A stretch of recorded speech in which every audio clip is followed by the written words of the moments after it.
जय हिंद दोस्तों, मैं हूं आपका दोस्त के बी और आज की इस वीडियो में हम 5 अप्रैल 2021 को आरआरबी एनटीपीसी का जो पहले शिफ्ट का एग्जाम हुआ है इसमें पूछे गए जीके और करंट अफेयर्स के प्रश्नों को डिस्कस करेंगे।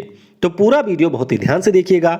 इस वीडियो की जो पीडीएफ फाइल है वह आपको टेलीग्राम चैनल केवी गुरुजी या फिर kbguruji.in के ऊपर मिल जाएगी।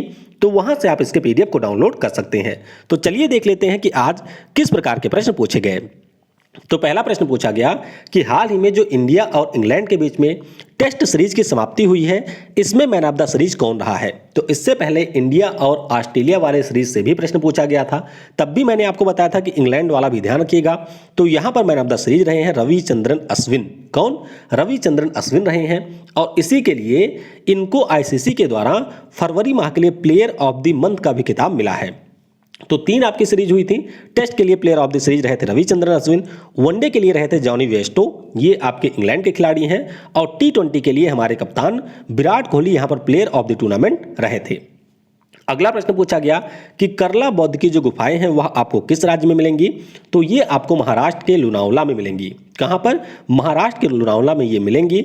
और अगर हम लोग इन गुफाओं की बात करते हैं तो पत्थरों को काट करके इनका निर्माण किया गया है और हमारे बौद्ध धर्म से ये गुफाएं संबंधित हैं। तो ये भी आपको याद रखना है। वीडियो में हम लोग आगे बढ़ें उससे पहले मैं आपको बता दूं कि आने वाले समय में आप चाहे ग्रुप डी एग्जाम या फिर एनटीपीसी सीबीटी 2 एग्जाम की बेहतर तरीके से तैयारी करना चाहते हैं, विशेष तौर पर करंट अफेयर और स्टैटिक जीके की तैयारी करना चाहते हैं, तो नीचे डिस्क्रिप्शन में आपको मेरी प्रोफाइल की लिंक मिल जाएगी। उसके ऊपर क्लिक करके आप यहां पर मुझे फॉलो जरूर कर लें, जिससे आपको आने वाले समय में इसके लिए बेस्ट कंटेंट मिल सके। इसके साथ साथ अगर आप लोग अनअकैडमी प्लेटफॉर्म के ऊपर किसी भी प्रकार का कोई प्लस सब्सक्रिप्शन परचेज करना चाहते हैं तो उसके लिए सिंपली यूज करिएगा कोड KV10, इससे आपको 10% का डिस्काउंट मिल जाएगा। और अगर आप लोग यहां पर रेलवे का कोर्स खरीदते हैं तो जो आपके यूपी पुलिस की या फिर यूपीएसआई की तैयारी हो रही है उसके लिए भी कोर्स आपको मुफ्त में मिल जाएगा। यानी कि रेलवे के कोर्स में आप यहां पर यूपी के एग्जाम की भी तैयारी कर सकते हैं। तो सभी की लिंक आपको नीचे डिस्क्रिप्शन में मिल जाएगी। सिंपली यूज करिएगा कोड KV10, इससे आपको 10% का डिस्काउंट भी मिल जाएगा। अगला प्रश्न पूछा गया कि सोवियत संघ के द्वारा 1957 में लॉन्च की गई सैटेलाइट का नाम क्या है। तो इस सैटेलाइट का नाम था स्पुतनिक 1। क्या नाम था? स्पुतनिक 1 इस सैटेलाइट का नाम था। और आपको याद रखना है कि पिछले साल जब रूस के द्वारा पहली वैक्सीन बनाई गई थी तो उसका नाम इन्होंने रखा था स्पुतनिक 5। तो सैटेलाइट का नाम था स्पुतनिक 1 और सैटेलाइट का जो वैक्सीन है उसका नाम है यहां पर स्पुतनिक 5। 4 अक्टूबर 1957 को जो हमारी लो अर्थ ऑर्बिट है वहां पर इसको लॉन्च किया गया था। अगला प्रश्न बहुत ही आसान सा कि आयुष्मान भारत योजना के अंतर्गत कितने रुपए का बीमा कवर दिया जाता है। तो इसके अंतर्गत 5 लाख रुपए का बीमा कवर एक परिवार को दिया जाता है 1 साल के लिए। कब लॉन्च किया गया था इस योजना को? तो 23 सितंबर 2018 को झारखंड की राजधानी रांची से पीएम नरेंद्र मोदी के द्वारा इस योजना को लॉन्च किया गया था।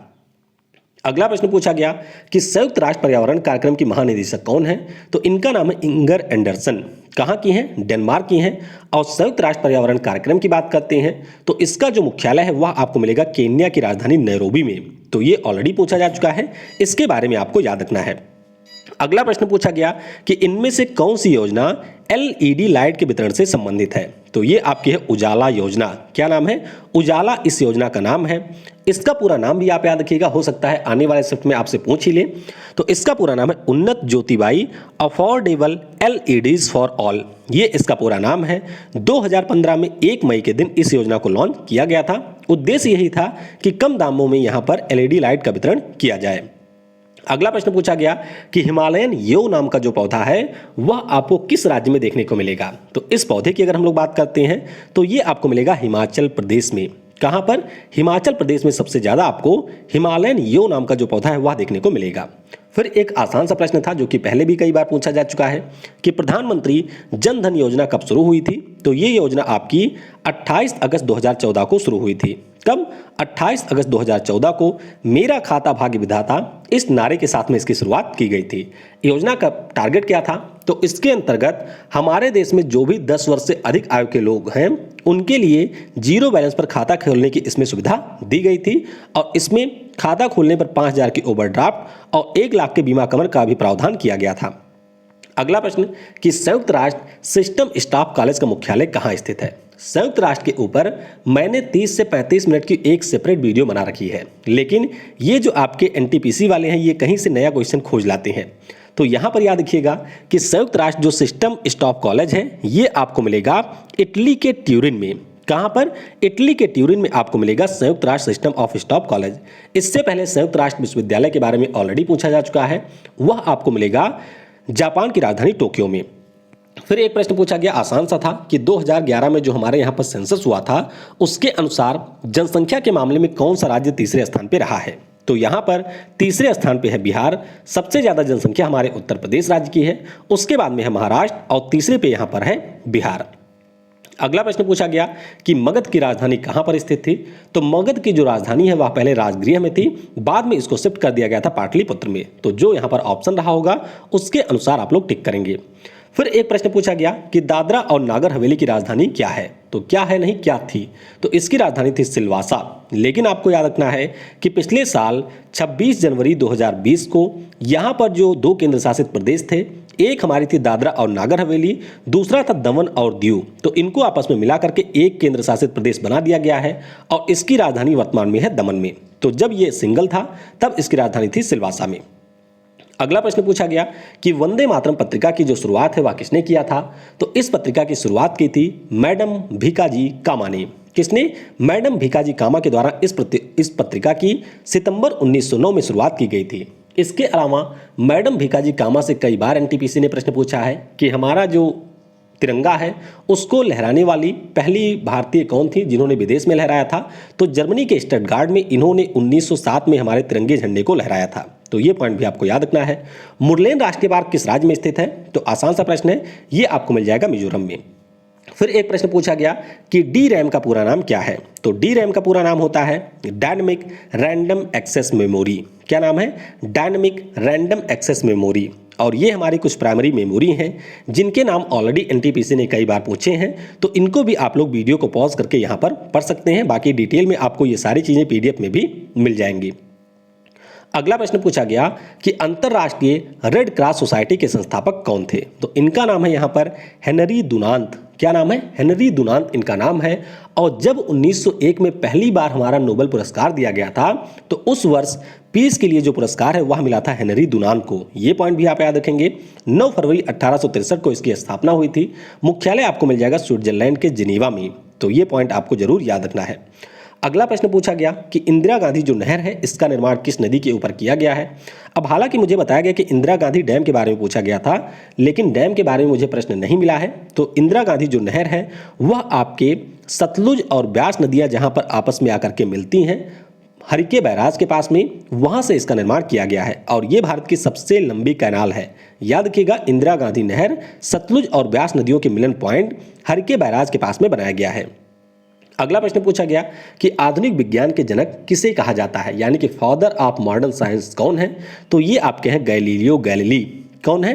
Galileo Galilei. और इनके बारे में आपको ये भी याद रखना है कि इन्हें father of observational astronomy, father of modern physics और फादर ऑफ साइंटिफिक मेथड के रूप में भी जाना जाता है। यानी कि इन 4 फील्ड के फादर रहे हैं गैलीलियो गैलीली।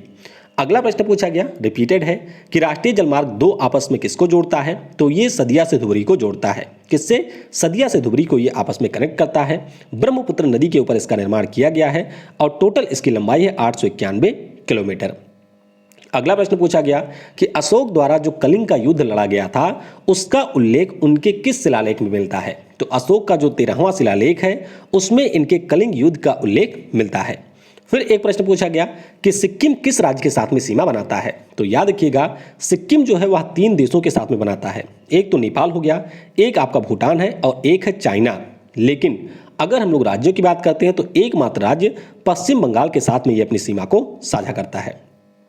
अगला प्रश्न पूछा गया कि इनमें से किसके द्वारा जल का परिवहन होता है। तो इसका उत्तर आपको नीचे कमेंट में बताना है कि जल का परिवहन हमारे पौधों में किसके द्वारा होता है। फिर एक प्रश्न पूछा गया कि वीडियो डिस्प्ले यूनिट किसे कहा जाता है। तो जो हमारा मॉनिटर होता है उसी को यहाँ पर वीडियो डिस्प्ले यूनिट के नाम से भी जाना जाता है।